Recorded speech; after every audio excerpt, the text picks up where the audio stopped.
Okay, well, I was about to be finished with this video whenever I saw these aid trucks now have been caught on fire. I'm going to have to do a totally separate video, so this one wouldn't be too long. So I'm going to start this video and then I'll do a separate video about this. It's absolutely ridiculous what they're doing down there. Hey guys, what's going on? Alright, it's Jennifer. First, I'd like to say thank you to everyone that is watching. I know I'm being heavily censored, and it's getting harder and harder to get any type of truth out, especially in the situation regarding Venezuela or anything political, I guess, unless you're following the mainstream media narrative. So, right now, please hit the like button. If you're not subscribed, please subscribe, and of course share. Hit the bell on the subscribe thing. Maybe you'll get a notification. You probably won't. But, you know, truth has now become the new hate speech. And like George Orwell said, in a time of universal deceit, telling the truth becomes a revolutionary act. I completely agree with that. So, right now, we're hearing all of these crazy stories, seeing reports out of Venezuela about the Venezuelan military shooting all these civilians while they're trying to get aid, this aid that they need on the border of Brazil. This is what I want you to look at, because I know there's people on both sides that still don't understand it, because I'm not going to say they're lazy and won't watch the videos that I've done hours and hours of video explaining what's actually going on there. Over a year of research doing this. But what I want you to focus on is how we've done humanitarian aid in the past and what we're doing right now. And then think logically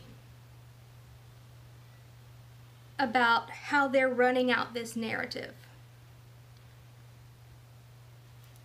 I want to read exactly what the Miami Herald reported, okay? Gunfire at Venezuelan border with Brazil has left 1 woman dead and 12 people injured in a crowd between members of an indigenous community and the Venezuelan military and National Guard. So, I would like to ask you, so I like how they're covering their butts by making sure not to implicate the military per se. So how they worded it was that there was gunfire, and people are saying that it was the National Guard. And then of course they show some blurry video that you really can't see what's going on. Okay, so the article goes on to explain that the indigenous civilian population are actually stopping the humanitarian aid.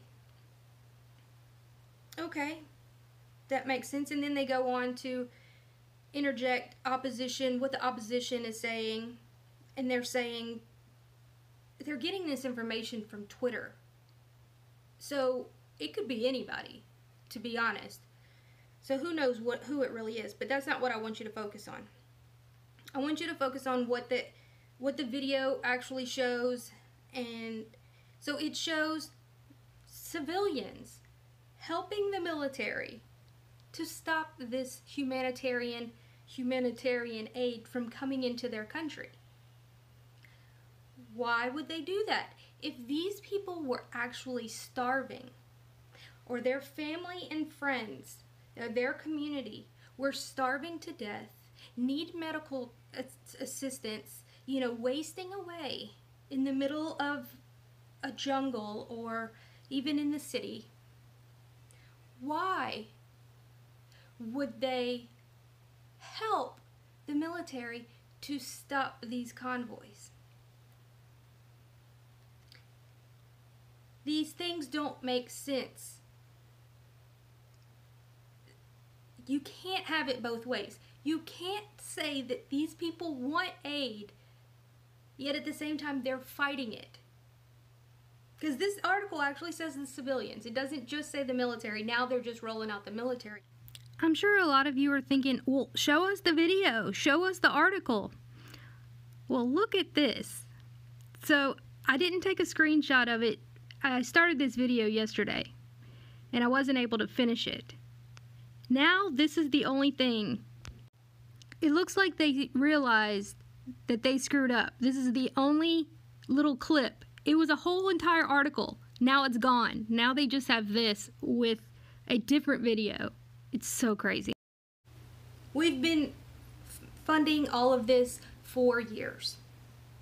So, you know, they pay the Colombians a few $100 or whatever and say, hey, go protest.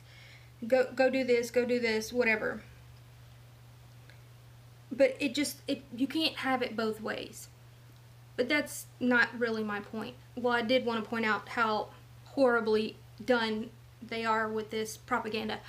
I want you to look at how we've done humanitarian aid in the past. Okay? Let's check that out. Okay, this was humanitarian aid dropped over Iraq back in 2013, I believe. Sergeant Aaron Mills on a flight line in the CENTCOM area of responsibility. As you can see behind me, troops are loading pallets of containment delivery systems filled with food and water on a C-17 in preparation for tonight's humanitarian airdrop over Iraq. It really excites the crews to be a part of something larger like this, something multinational, something that provides air crews, aerial porters, Army rigging teams. It's really a group effort that comes together to put this together in a very short amount of time. And so tonight's mission is just another representation of a mission of hope that we can give those citizens, that they have not been forgotten by the world, that our multinational partners as well as the United States will always be here to support, and we're here to support the strategy of the President of the United States and the Department of Defense. We're here, we're looking for a solution, and we want to provide this relief supply to you. For an airdrop to work.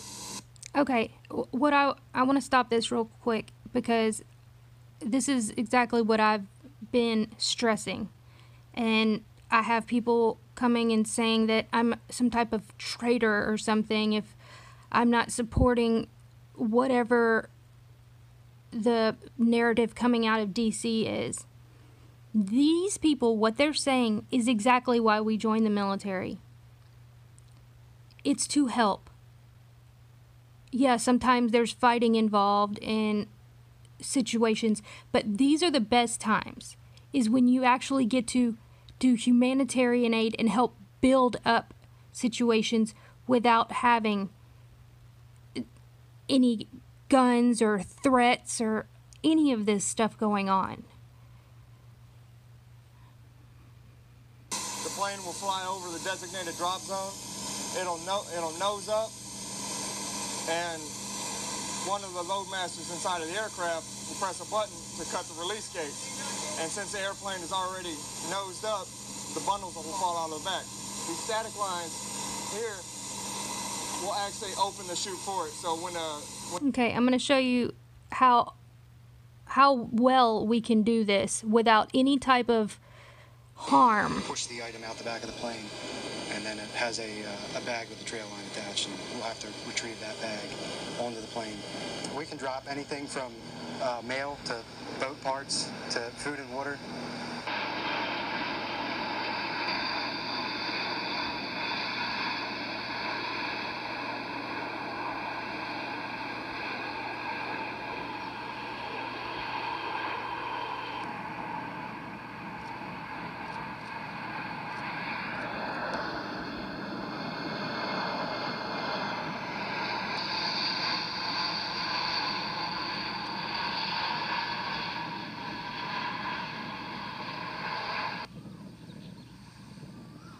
Lands nice and easy right there.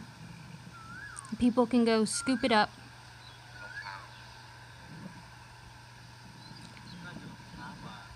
That's how you deliver humanitarian aid.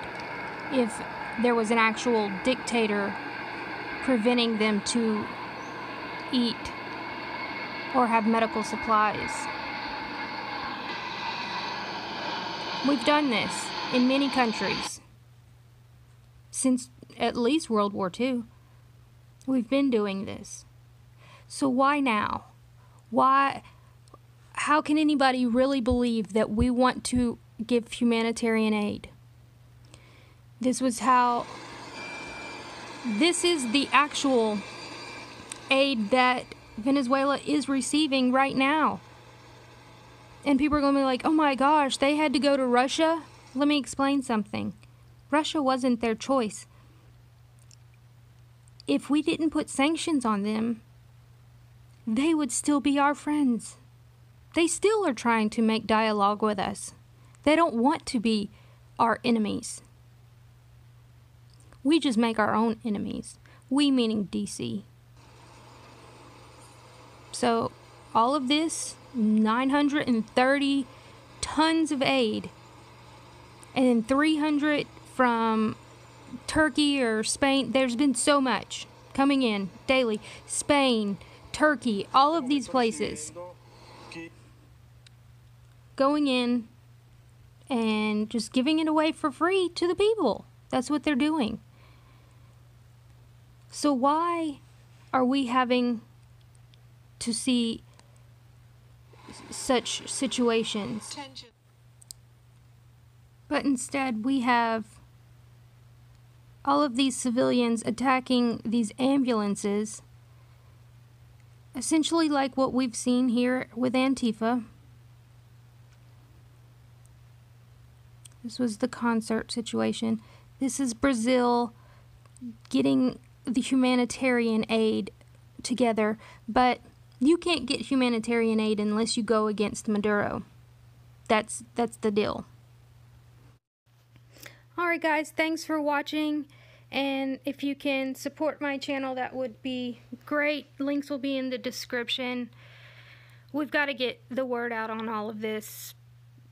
It's just going to get worse. Y'all have a great day.